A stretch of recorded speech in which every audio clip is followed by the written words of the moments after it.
Most Canadians think that they need to have a perfect US credit in order for them to qualify for any financing in the US market for their properties. It's actually not true. You don't need a job, you don't need a US credit. In fact, the banks don't even care about whether or not you have any of those. In this video, I'm going to break down everything that you need to know about the financing in the US without any US credit, and a simple formula that will allow you to get financing over and over again with the US lenders. Let's dive right into this. So Ping, if I'm looking to get a mortgage down there, I don't have credit, I don't have income registered in the States, like how do I get it? Yeah, also financing in the States is probably the easiest part because the loan that we're looking at, especially for Canadian, is that we don't really need a US credit because we don't have one. Pretty much the only option that we can have is using a loan product called debt service coverage ratio, that type of a loan product. And what it does is that they look at your property performance. Based on the property performance, the lender will actually lend based on that, the performance of the building, so that you don't actually need to qualify using your own personal credit. Could I build my own credit down there? Will there be benefits to that? Of course, but the only reason why we're always recommending using DSCR is that you don't have to wait. Building US credit means that you have to actually open up your ITIN number, right? So ITIN number for Canadian or any foreign investors. There's a way to do that, but then you also need to apply for your credits, and you need to actually be spending on your credit card. So that entire process will take a very, very long time before you can even start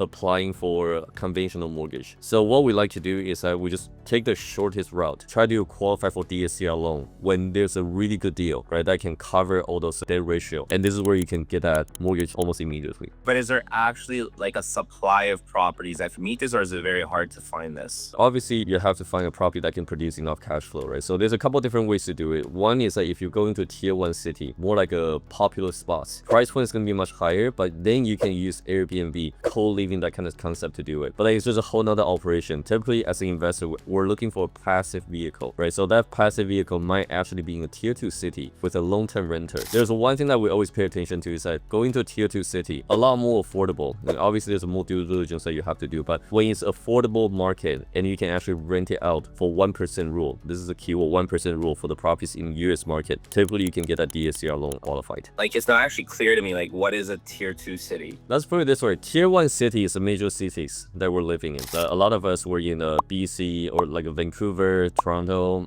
Calgary, Edmonton. Those are all actually tier 1 city. It's a major infrastructure. It's already with a lot of population. Tier 2 city is still a big city, but it's just not New York, Los Angeles, right? For example, like Miami, Toronto, and all these really, really big city. Like you still have a lot of population, but affordability is going to be like way less than any major cities like that. I mean, there's the 1% rule. We have tier 2 cities. What about tier 2 cities in Texas? Yeah, you can definitely look into that, but here's the thing, every city has its own pros and cons, right? So you can definitely look into Texas, but the only problem is that we actually invest in the suburb of Texas as well. Biggest issue is that you're constantly competing with the new builds, okay? So you gotta be very, very clear with your strategy, and that's why when we're walking through people our step or sequence of how to build a portfolio, strategy usually comes first, your growth strategy, and then you go into the market neighborhoods, and then you go into the properties. Most people, when they're thinking about investing in real estate, they think about what they want to live in first. It's a personal preference for the desirable areas. So that's why a lot of people talk about Texas, Florida, all these areas. My challenge to a lot of people typically is like, what are we trying to accomplish here, right? That strategy has to be very clear. So for me, you can go into tier 2 city in Texas, but what's the play there? Is it going to produce cash flow, enough cash flow for you?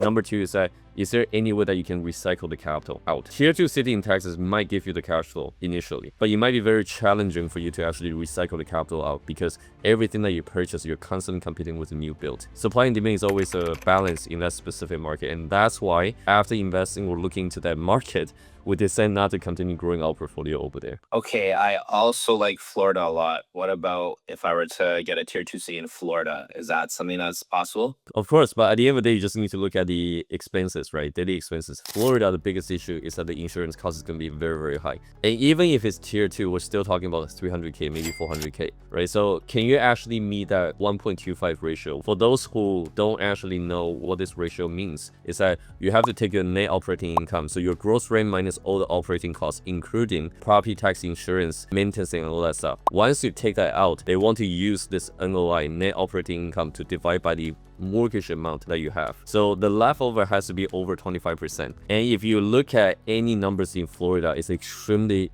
hard to hit that 1% rule even in tier 2 city. Another question I have is like down payment amount. Like how much do I need for my down payment, like in terms of cash? Like, what do I need saved up? Yeah, like honestly, budgeted for about, like for conventional way, always budget about 25%, maybe even 30% to start it off with, right? But that is actually not that bad if you really think about the actual number. So with any tier 1 city, you're looking at easily 500K to maybe 800K. 20% of that easily can pull you up to over 100K, 200K. Tier 2 city, when we're looking at some duplex, side-by-side duplexes, those are only 150K. So even at 30% of that, you're still fine. 30% times 150K, that's 45K only, less than 50K. And on top of that, a lot of deals that you can source and financing options that you can put together. There might be a rehab financing for you if you need to do a bit of value add, right? There might be some creative finance that you can consider with the seller financing, taking over the mortgage, credit back on balance. So typically when people ask about like how much money do we need, we are looking at roughly 20 to 25K. Is already good enough for you to start off this journey. What would you say the benefits are of investing down there in another country versus what if I just went out west, out east, and I invested in those areas instead? Of course you can do that. You just kind of need to look at the numbers, right? So there's a sequencing to everything we do. If you fully max out your Canadian credits and you don't know where to grow, and then you're trying to go into a tier 2 city in Canada, the biggest limitation and the bottleneck is going to be the financing option very soon, right? Because in Canada, there's only 70 lenders out there. In the States, you can keep using DSCR to finance out, right? So scalability is very different. So I always challenge people to look at things not for your next deal. Look at the next 5 to 10 year. You know, what's that vision? What's that roadmap actually should look like for you to keep scaling? And that's why if you're thinking about going out east or west and that doesn't really serve you for that 10-year plan, it's going to get your capital locked in, right? And not being able to refi out later on. That's not a good move, right? So it highly depends on, you know, the stage you're in this real estate investing journey, and also whether or not you do actually believe that the next 5 to 10 years is going to be in Canada. What value do you see the community being provided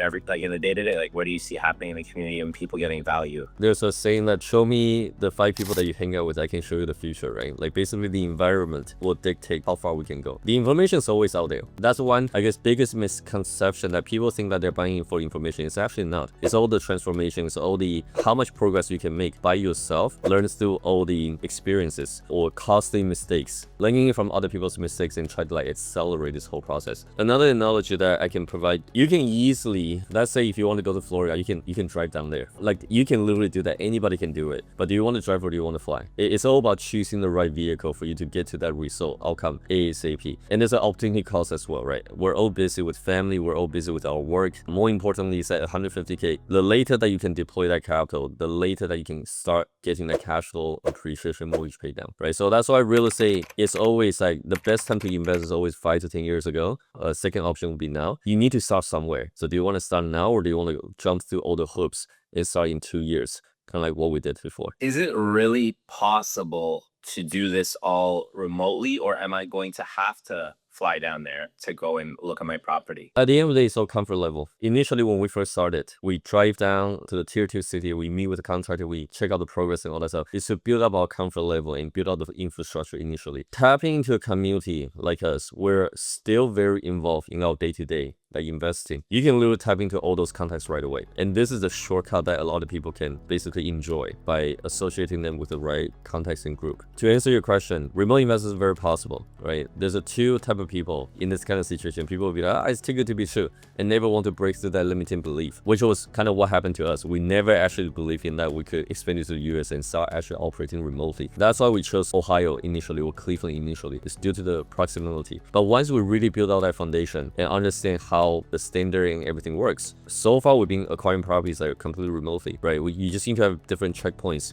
using the right contacts and have another set of team to do the inspection. And that really gives you the same type of information as though that you're already there. Like, what was your experience in investing in real estate before you actually made the move to Cleveland? And then what was the kind of the moment you decided and made the decision that you are going to move to investing in Cleveland? If you could just walk me through that, that would help. Yeah, my journey started back in 2010. My mom pushed me into real estate because that was the main reason why my family was able to move to Canada and my parents were able to retire at the age of 50. So 2010, first property was student rental, 272K actually, student rental, and then kept scaling that until like I got my job basically as an engineer. Started super early And then I pivoted into real estate full-time after 1 year of working in the engineering field. That was the time where I started like doing a lot of active projects. Okay, so that journey literally continued all the way until 2022. 2017 is when I got myself into a sixplex, and that project did extremely well, which led to multifamily buildings and all that stuff. But 2022, when the market was super hot, interest rates started like climbing up. That's when I realized that the same method in the past 12 years for me wouldn't actually work anymore in that specific market. And I just don't see the market, Canadian market, to grow double, triple, quadruple in the next 10 years, how it happened from 2010 all the way to 2022. I had to make a decision. I either decide that, okay, this is it, there isn't much I can do, I just need to calm down and not keep growing real estate portfolio and look for another way out, or I can pivot into a different market, right? So 2021, 2023 is when we started really talking about pivoting in the States. That was the main environment or the circumstance or opportunity really pushed us into a different market. That was our main reason. The question here is like, what is your reason why you want to start in the US market for your real estate journey? Is it for affordability? Is it for, probably most of the people are going to be facing the same things, just that this environment, price point is too high, doesn't make sense anymore. If you buy anything, your capital is going to get locked up. And this is why we all need to be considering more like least friction way to start building this portfolio.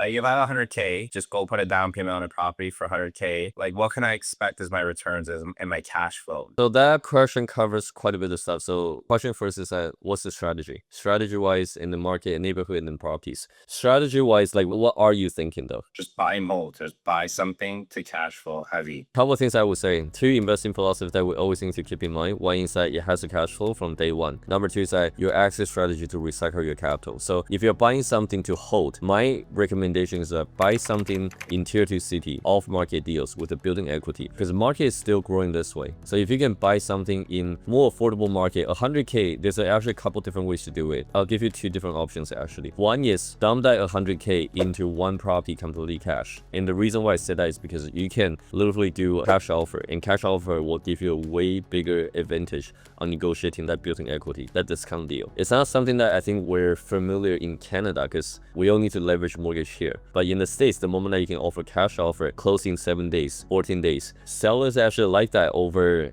getting a finance approved and all that stuff, especially for delinquent sellers. So if you do something like that, you buy for, let's say 80K with a 20K for closing, a bit of upgrades, you can potentially push that deal all the way up to 140, 150K. Then you can use DSCR to finance out 150K times 0.7. That'll give you about like roughly 105K, which means majority of your capital can be out, and that's where you can recycle that capital to dump into another project like that. And that's why I call a scalable model, right? Because at that price point, 1% rule, even after DSCR, right, after you get that finance out, you can still cash flow from day one, but you're basically buying this property completely for free, just different sequence. Okay, now there's another way that you can do it, which is if you use a bit of mortgage or financing initially, right? You can go up to 80%, you can use 100K for 75%, you can use 100K, dump into 25K for one project, and then you can just do it this way 2 or 3 times for tier 2 city, and that can still work, but you just need to kind of find something that's relatively turnkey and not try to recycle the capital until you're in the market for another year or two. I could implement any strategy down there, even Airbnb potentially, right? Yeah, but Airbnb in different market has a different issues, right? Different challenges. In Cleveland, I would recommend that you just go for medical professionals because there's a biggest employer, Cleveland Clinic. So highly depends on who your target audience is. And again, strategy first, right? Figure out